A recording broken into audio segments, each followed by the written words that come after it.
సింపుల్గా ఇంట్లోనే ఎప్పటికప్పుడు ఈజీగా వెజ్ బిర్యానీ అయితే ఎలా ప్రిపేర్ చేసుకోవాలో ఈ వీడియోలో చూసేద్దామండి. ఫస్ట్ అయితే వీటికి కావాల్సిన సామాన్లు ఏంటి అని అంటే బీన్స్, ఆలు, క్యారెట్, పచ్చిమిర్చి, ఇంకా బీట్రూట్ అండి. అండ్ ఒక టమాటా అయితే కావాలి.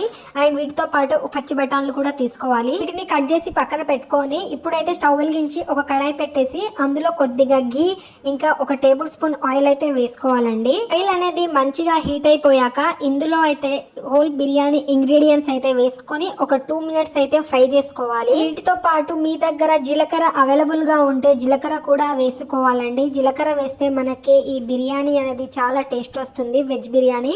అండ్ దాంతో పాటు ఒక ఆనియన్ కూడా వేసుకోవాలి. అండ్ ఆనియన్స్ మంచిగా ఫ్రై అయిపోయాక ఒక 2 చిల్లీస్ అయితే కట్ చేసుకొని ఇందులో వేసుకోవాలి. చిల్లీస్ కూడా వేసేసాక ఒక 5 minutes అయితే దీన్ని మీడియం ఫ్లేమ్ లో కుక్ చేసుకోవాలండి. ఇవంతా మంచిగా ఫ్రై అయిపోయాక ఇందులో ఒక టేబుల్ స్పూన్ అల్లం పేస్ట్ అయితే వేసుకోవాలి. ఫ్రెష్ అల్లం వేసుకోవాలి, అయితే చాలా టేస్ట్ వస్తుంది. అల్లం పేస్ట్ వేసేసాక ఒక 5 minutes దీన్ని మీడియం ఫ్లేమ్ లో అయితే కుక్ చేసుకోవాలండి. అల్లం పేస్ట్ వేసేసాక దీన్ని తిప్పుతూ ఉండాలండి మధ్య మధ్యలో, ఎందుకంటే కింద మాడకుండా ఉంటుంది. అల్లం పేస్ట్ మంచిగా ఫ్రై అయిపోయాక ఇందులో అయితే క్యారెట్ ముక్కలు కూడా యాడ్ చేసుకోవాలి. దాంతో పాటు బీట్రూట్ ముక్కలు కూడా యాడ్ చేసుకోవాలండి. బీట్రూట్ వల్ల మనకి వెజ్ బిర్యానీ అయితే చాలా టేస్ట్ వస్తుంది, ఇంకా కలర్ఫుల్ గా అయితే అవుపడుతుందండి చూడడానికి. అలా 2 minutes తిప్పేసి పైనుండి అయితే కొద్దిగా ఉప్పు అయితే యాడ్ చేసుకోవాలండి. ఉప్పు వేసుకున్న తర్వాత కొద్దిగా ధనియా పౌడర్ కూడా యాడ్ చేసుకోవాలి.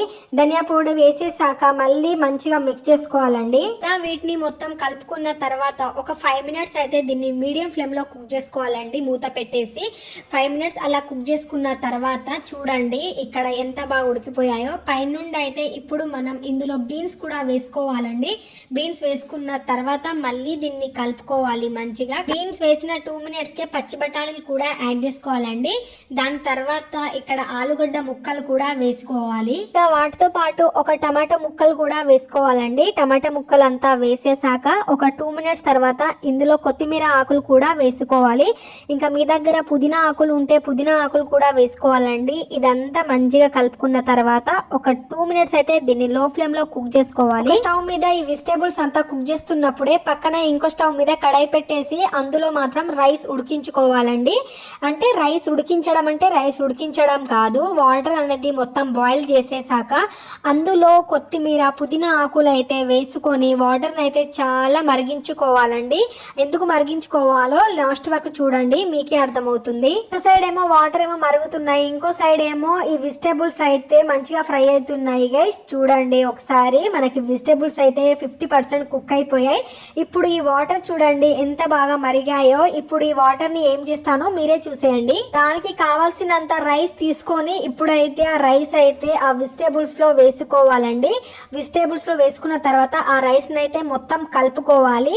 ఒక 2 minutes దీన్ని లో ఫ్లేమ్ లో అలా కుక్ చేసుకున్న తర్వాత ఇప్పుడు మనం మరిగించిన ఆ వాటర్ ని అయితే అందులో వేసుకోవాలండి. మనం ఎంత అయితే రైస్ తీసుకున్నామో దాని క్వాంటిటీ బట్టే మనం వాటర్ అయితే యాడ్ చేసుకోవాలి. ఇక్కడ నేనైతే 1 glass రైస్ కి 1.5 glass వాటర్ అయితే యాడ్ చేసుకున్నానండి. 1 glass రైస్ కి 2 glass వాటర్ యాడ్ చేస్తే రైస్ అనేది చాలా మెత్తబడిపోతుంది. కాబట్టి మనం ఇక్కడ చూసుకొని అయితే వాటర్ యాడ్ చేసుకోవాలండి. ఈ వెజ్ బిర్యానీ అనేది మెత్తగా అయిపోతే మనం తినలేకుండా అయిపోతాం, అంటే ఎంత ఇష్టంగా అయితే తినలేము. కాబట్టి ఇక్కడ చూసుకొని అయితే వాటర్ అయితే చూసుకొని వేయాలి. అలా వాటర్ యాడ్ చేసుకున్నా కాబట్టి చూడండి నాకు రైస్ ఎంత బాగా వచ్చిందో, పొడి పొడిగా చాలా బాగుందండి. మీరు కూడా ఇలానే ట్రై చేయండి, మీకు కూడా చాలా బాగా వస్తుంది. టేస్ట్ విషయానికి వస్తే చాలా బాగుంటుందండి. దీని మీద పన్నీర్ కర్రీ వేసుకొని తింటే ఆ టేస్టే వేరు. Thanks for watching guys. మీకు ఈ వీడియో నచ్చితే లైక్ చేయండి, సబ్స్క్రైబ్ చేయండి. By by.